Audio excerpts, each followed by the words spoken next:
এটা যেন কোনো ভূগর্ভস্থ ভবন না, এটা হলো এমন এক সামরিক দুর্গ যা সরাসরি পারমাণবিক হামলার ধাক্কা সামলে টিকে থাকতে পারে। 1960-এর দশকে স্নায়ুযুদ্ধের সময় যুক্তরাষ্ট্রের সরকার এই বাংকারটিকে তৈরি করেছিল।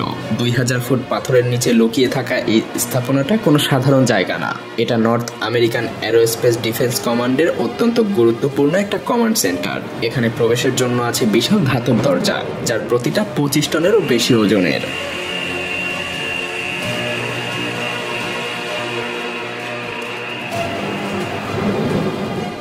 আর এসব দরজার পেছনে আছে এক একটা স্বয়ংসম্পূর্ণ শহর।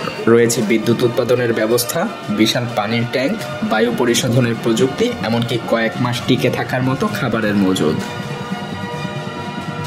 এই কমপ্লেক্স একসময় যুক্তরাষ্ট্রের প্রতিরক্ষা ব্যবস্থার কেন্দ্র ছিল, যেখানে ক্ষেপণাস্ত্র, যুদ্ধ বিমান, এমনকি অন্যান্য সামরিক কার্যক্রম পর্যবেক্ষণ করা হতো।